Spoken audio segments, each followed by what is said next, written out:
What's poppin' YouTube? Today I'm with Chris Green, who's going to tell us about what he did last weekend.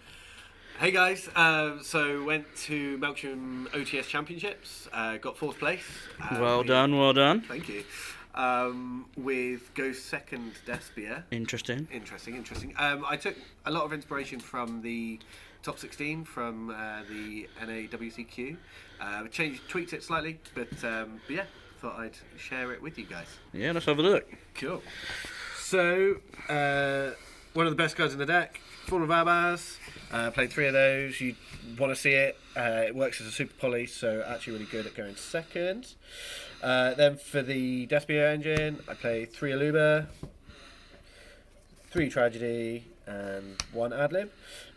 This is where it slightly changes from the one in the NAWCQ. He was actually only playing 2 of this, but I found myself just not having enough monsters, not enough names to use with some of the Go Second cards, so bumped this up to 3, as it's pretty much the best one. In other monsters, I've got 3 Agent Chain, a Snow, and Albion. Effectively upstart. This needs no introduction, and this is a great engine. That was it for the monsters. Yeah, anything you changed with the monster lineup, or happy with it?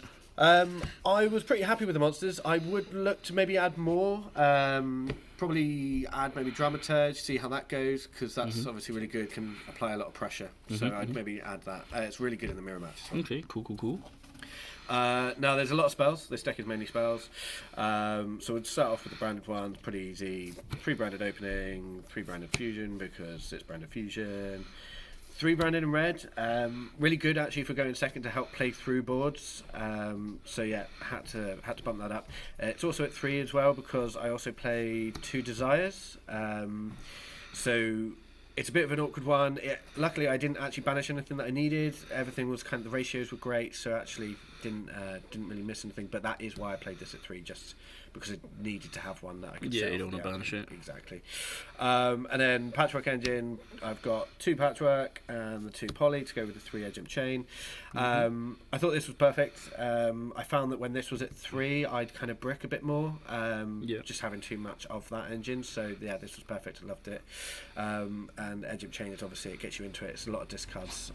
So yeah, really good. There's the power one of, so I've got the Cool Bite and the Foolish.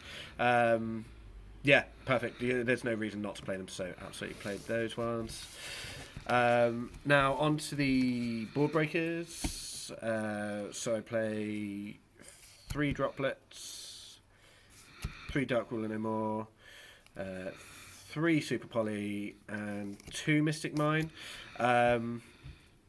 This was being played at 3. I just found that, again, when I had hands, it was very much, with this at 3, I'd be bricking on either too many copies of this, or kind of too many board breakers, not enough kind of engine.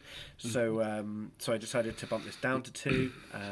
But yeah, it worked really well. I think I actually activated this twice, and each time the look on my opponent's face was absolutely priceless. But yeah, really good. Really enjoyed the board breaking. Despia is obviously really good at breaking boards anyway. So Any changes on the spells going forward? no, nothing. I thought it worked really well. I think the only thing I could possibly change is maybe the desires. I'd maybe put that out, possibly put in prosperity or something like that. I think allure is good, obviously, but with a low monster count, it's not quite as good. So, yeah, maybe prosperity, because then you'll actually dig for those cards that you need. So yeah, possibly I'll try that out. I'll go on to extra deck. Yep. So got a lot of targets. So we've got 1 Albalenitus, 1 Starving Venom, 1 Titaniclad, 1 Quiritus, 1 Dragostapellia, 2 Masquerade, 2 Guardian Chimera, 2 Albion, 2 Libellion, lots of doubles, and 2 Mirror Jade. Pretty standard throughout the board. I like this card. I didn't see any Dragon Link, but that's effectively what it's there to do. It just breaks their entire board. And it's not exactly that bad because you can send it off of Mirror Jade, and it searches the Branded Fusion, which is what you would do with the Albion anyway in the end phase, kind of on the turn 2. So it kind of works just as well as an Albion. Guardian Chimera is a weird one. I'd probably actually only play this at 1. I think I summoned it once all day. Yeah, didn't come out very much. No, not really. So yeah, I would probably play that at 1. Maybe make room for Proskinian or something like that. This card is fantastic in the mirror. Bloody love that card.